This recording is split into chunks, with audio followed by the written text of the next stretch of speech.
Dieu face à l'État, voilà ce que vous propose France catholique cette semaine. Un dossier sur le terrorisme intellectuel incarné par la laïcisation des esprits. Quelle place l'Église peut-elle tenir dans une société où l'on veut imposer une nouvelle vision de l'homme sans Dieu? Eh bien, grand entretien avec l'écrivain et journaliste Jean Sévillat qui explique que l'anticléricalisme est toujours d'actualité puisque l'Église est la seule institution qui défend le plan de Dieu dans l'histoire et l'objectivité de la vérité. Et puis pour bien comprendre où nous en sommes, rappel des faits historiques qui ont permis le vote de la loi de 1905 sur la laïcité, une loi faite à l'époque pour contenir et affaiblir la religion chrétienne. Dans France catholique également cette semaine, un coup de projecteur sur la Birmanie qui est frappée par le terrible séisme du 28 mars, un pays où toute la population souffre, y compris les 8% de chrétiens. Et puis beaucoup d'articles à lire encore dans France catholique, dont celui consacré à la série The Chosen sur la vie de Jésus qui bat des records au box-office américain et qui fait son grand retour en salle en France. France catholique sur abonnement et sur france-catholique.fr. Cette semaine, Famille chrétienne publie un débat sur le thème « Faut-il réenchanter l'Occident ?»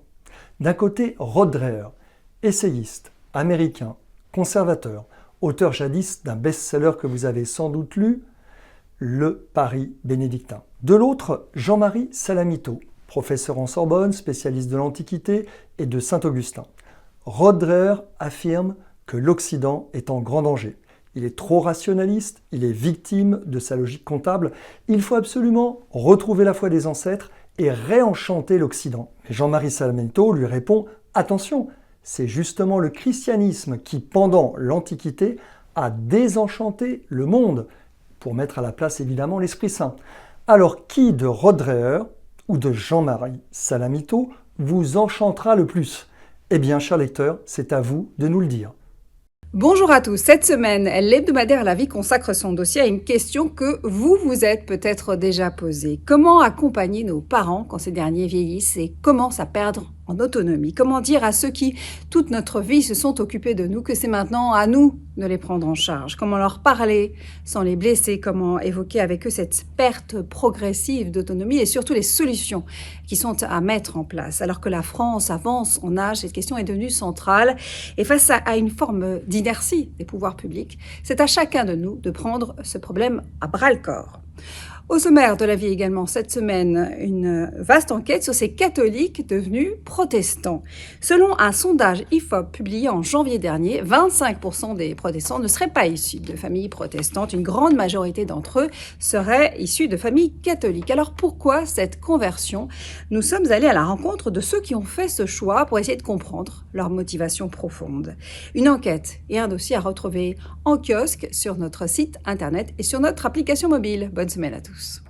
Bonjour, à la une de Réforme cette semaine, peut-on se fier à l'eau du robinet? Alors, nous avons enquêté auprès de plusieurs experts pour savoir comment l'eau potable était contrôlée en France, comment se passent les contrôles, ils sont quand même assez poussés, assez nombreux, si les seuils sont suffisamment protecteurs, comment trouver de l'information sur l'eau que l'on consomme en France, tout cela dans ce dossier.